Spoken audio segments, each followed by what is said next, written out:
Well, welcome. Good afternoon, and welcome to episode number 10, already 10 of Beyond the Devastation. I am so glad to be here. My name is John Perez, and I am the host, and I am the only guest for today on Beyond the Devastation. Today, as you can see, I am in the Christmas spirit, trying to get there, right? Got my lights today, and as you can see, I've got my lights up, and as they say, it is beginning to look a lot like Christmas. It is beginning. Some snow is expected, so we are trying to get ready for the holiday season, and we got our lights on, and we got Christmas gifts being delivered by Amazon to our front door. So that's pretty cool. But let's leave the lights on for today.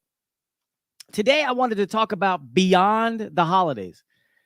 And for me, it's really important. And I just wanted to, first of all, I put in the chat just in case for those that are looking for it, and also some information. The LA Times and the Washington Post put out a report today from the Surgeon General. And in that report, he was talking about youth and mental health. And the report is striking because it's talking about that. Let me just find it. I have it pulled up on right here. But listen to this. In early 2021, emergency departments visits in the United States with people with suspected suicide attempts were up 51% in adolescent girls, 4% higher for adolescent boys compared to the same time in the early 2019, according to the research cited. 51%. It's insanity, right? We are at the pandemic that we're suffering right now for mental health. They were saying what I'm hearing on the news today, we don't have enough clinicians to deal with this situation. This is getting out of control. Look, the pandemic has not only hit us in one side, but it's also hit us, and it's actually been exposing some of the things that we always knew, but it's out there right now. And it's not even the holidays, and we're already striking some highs that are just mind-boggling. So let me talk a little bit about the holidays for me. For me, they have been a time that I have not enjoyed at all. Zero, zip, nada, zeep, didn't have it. And for me, the biggest struggle has really been, I think what the holiday really meant, or what Christmas meant, right? We all know that Jesus died on the cross for those that believe, right? And, he rose again, but that was Easter. But for Christmas, we believe that he was born in a manger, right? And he was there. He was the savior of the world. And we know that's what we celebrate Christmas, and that's what it's all about. But then it got commercialized, right? It got to be, I need to buy a gift for everybody. I need to give to everybody. Well, I couldn't give to everybody, and I found that out. So in my first marriage, Christmas was a competition. It was a huge competition. It was a competition of giving. And I dreaded Christmas with a passion. I've often told this story, and my kids, they know I've told it, but I had purchased a gift for my ex-wife, bought it at JCP, and it was a bracelet. I said, you know what? Can you wrap it for me and really wrap it pretty? And they said, sure, no problem. They wrapped it, closed it, gave me the receipt, put it in my bag, put it in that special place where she could see it. And we said, oh, hey, we got one more gift for you today on Christmas. All eyes were on her. She was about to open up that special gift that I had procured. She opens it up, rips open the package. And you know how those boxes make those eerie noises, and when you kind of click them open, and they clicked it open, and the box was empty. Now, she was mad. Her folks were looking. Her brother was looking. Everybody was on. All eyes were on her. The kids, they were all waiting to see, and it was empty. Now, first they thought I played a joke, which would have been a horrible joke, which I did not. She tore the box up, thinking, where is it? And it was missing. All I heard was hell on earth. Couldn't call the store because it was closed. But that Christmas day was torture. It was hell. And I'll tell you what, I never wanted to live another Christmas like that again. And all these Christmases, like I remember Christmases that I was giving gifts and I had to return them just for the money because we were that short. I never told the kids that. I would take my gifts and I would find the receipts somehow. And I would take them back to the store and return them and pay the credit card off because somebody had overspent. Those were my Christmases. I don't know about yours, but so for Christmases, it was, I remember one year getting like 18,000 felt like white shirts for work. Why did I need 18,000? I did not. But beyond the holidays for me, I couldn't wait to get beyond the holiday because that holiday for me was painful. So as I looked at coming together today for this podcast, I said, why has it always been this dreadful? Well, for us, the summer of 75, when my father left, the Christmas was never going to be the same. Abandonment became my mantra. Abandonment became my theme for Christmas. And what had happened is that I remember at Christmas is saying, hey, is Dad finally coming back through the door? He never showed up. Is he going to be here for the New Year? Never showed up. And then my birthday's in February. Is he going to make it? Never. Years became decades, and he never showed up. Abandonment became the big issue that I've dealt with and the big issue that I've been my problem during Christmas. Is somebody else going to leave? Is somebody else not going to show up?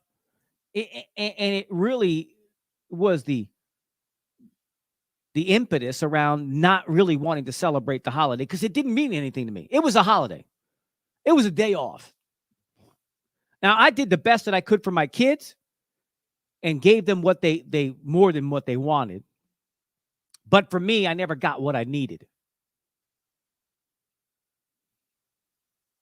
It's been hard.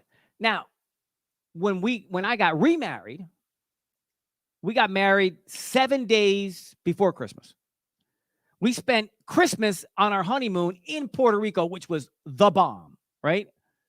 One of the greatest times of my life, one of the greatest Christmases I ever had was in PR, Puerto Rico, the land of my parents' birth. I was there for Christmas. And guess what? We got snowed in at Christmas. You've never been snowed in Puerto Rico like I was. My wife and I got snowed in at Christmas. We couldn't come home. The weather in 2010, it was crazy. We didn't get home until the New Year. I remember calling my boss saying, hey, sorry, I got snowed in Puerto Rico. Can't come home. But all those Christmases up to then wasn't about the gift.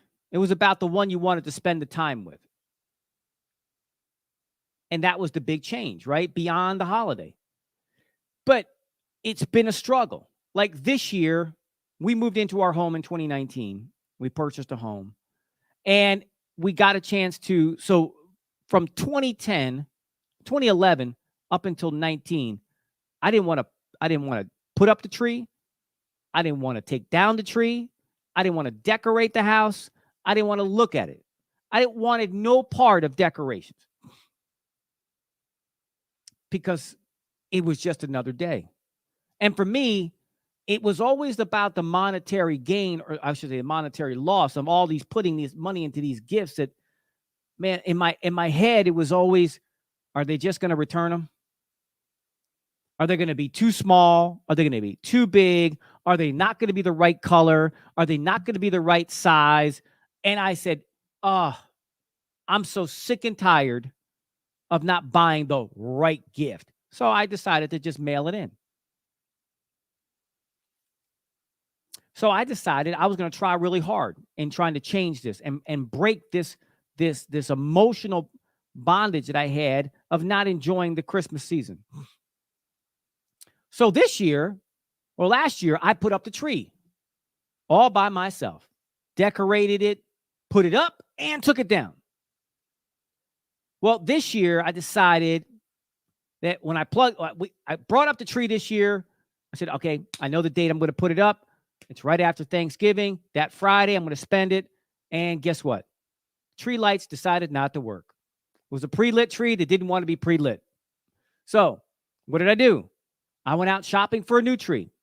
Got a big one, 7.5 footer, pre-lit with multicolors on it, LED lights, you name it. But it wasn't going to be here until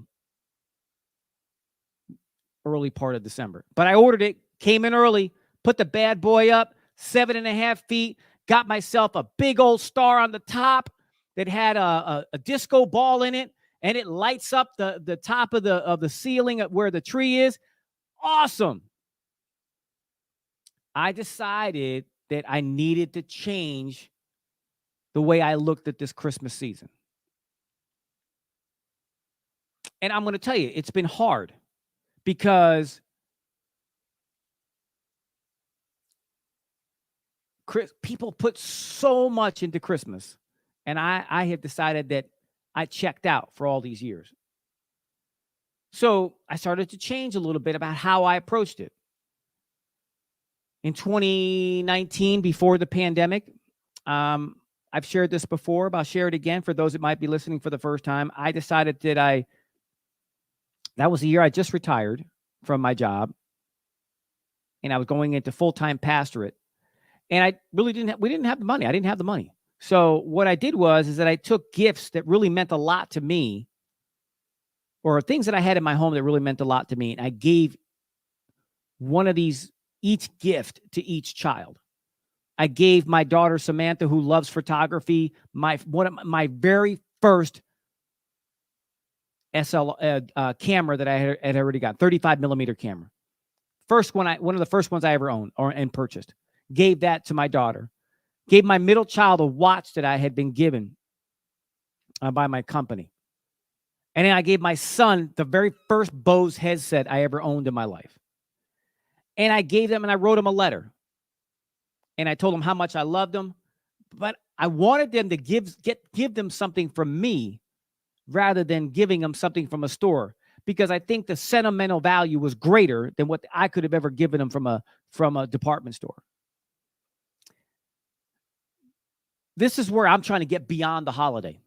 I'm trying to get beyond what this holiday means to me. It has been more torment, more anguish, more pain, more financial misery in my life. It has been a nightmare.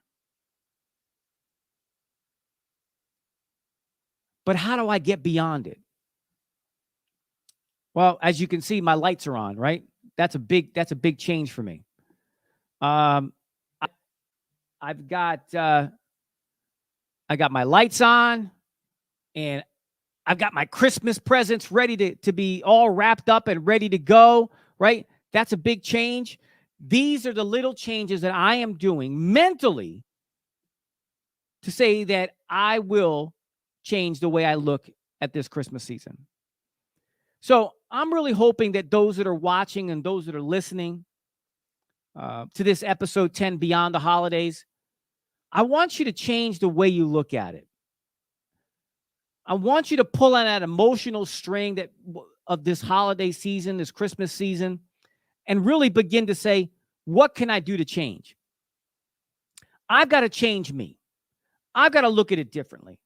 I got to understand that, you know what? The holiday doesn't make me, I make it. And I've got to be willing to make those changes in me so I can move forward. So, change number 1, get involved. Try one little thing that you didn't do last year. 2, talk to somebody about it. And let them know what you're struggling with. Look, there's more suicides and more depression at Christmas than any other time. And now reading that article from the Surgeon General, that 51% of young women, young ladies are looking to attempt to commit suicide. Look, we've got to do something to change the narrative. So first, do something that you didn't do last year. 2, talk to somebody. 3, get involved. 4, put on some lights. Put yourself in a festive situation. Buy yourself something. Don't wait for anybody to buy you that special gift. You go out and get the gift. Well, John, I don't have the money. Well, here's what I would say. Then make the best of what you have. Don't go into debt to do it. Even if you went out and spent $1 on yourself and say, this is something I'm doing for me, it could change the way you look at it. That's this year. Then add something going forward and then add it again. And these are the things I'm doing for me, because I found that it was the only way I could really come to grips with this abandonment issue. People aren't going to run away. People aren't leaving me. My wife is here to stay. We said married for better or for worse, richer or for poorer, all of that good stuff. But I had to really come to grips with the reality that the greatest father I've ever had is always there. The greatest friend I've always had was always there. I just had to reach out. And during this Christmas season, it's about Christmas. I don't say Xmas. No, it's Christmas. Let's put Christ back into Christmas. Because if we're just celebrating it to see who's got the biggest present, then you're in it for the wrong reason. I learned that I could not go toe to toe with the expenses of what Christmas would bring to. I mean, when I heard some of the people, what they got, cars, jewelry, look, I can't go there. But what I can do is do the best that I can with what I have. And that's what I've started doing. So if you can take away anything today, let me just turn on some music, get some music here ready to go. If you can take anything away from today, take this away. Do for yourself first. Take care of you first. If the greatest gift you can ever give is peace and quiet, take it. If the greatest gift you can give yourself is going out and having a meal by yourself if you're single, take it. Look, I remember I'll share this and then the greatest tree decorating time that I had with my kids was December 2007. That was the year we decided to decorate the tree the way we wanted it, not the way everybody else wanted it. That was the year that we stripped the tree down and put up this most simple, beautiful tree. Not with all these crazy decorations, but a simple, beautiful tree. That meant more to me than my kids will ever even fathom. I went out and I said, look, I told them the truth. I ain't got the money this year. So I went out and they got one gift per child.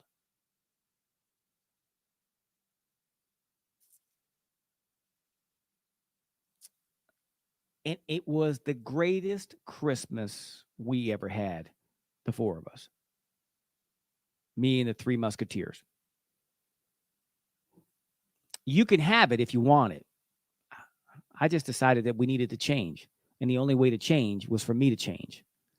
And it was the hardest change I ever had to make because I had to get out of that mentality of being, look, abandoned, abused. But I had to mentally transform myself to enable myself to enjoy another day. And one more day that I could enjoy would be the better day that I could have. So I really encourage you this Christmas season to take care of yourself mentally, emotionally, and physically so that you too could enjoy the time and enjoy the day. Call a best friend. Call someone. Share the day, and if not with yourself, but share it so that we could all come around this time next year and say, you know what? I had a better Christmas because I practiced taking care of me so that I could be a better mom or dad or a better brother or sister. It wasn't about the gift. It's not about the gift. It's all about how you feel and how you can get yourself better. And if you need help, there's so many places. Look, Dutchess County has a stabilization center you can call. There are 24-hour hotlines during this time. There are people you can reach out to. Utilize the resources if you're alone. Talk to someone.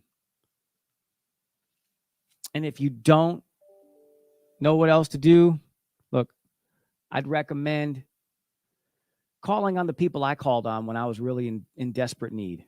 I called on God. And I called on him and said, I need help. And he was there to help. And I'm fortunate for a family that was there. And I'm fortunate for a pastor that was there. And I'm fortunate for friends that were there. Don't have a lot of friends, but the ones I had were there. So that's all for episode 10. My name is John Perez. Thank you for taking the time to listen. Thank you for taking the time to share this. And my prayer is that it'll help somebody during this Christmas season, beyond the holidays. Episode 10. Have a blessed time.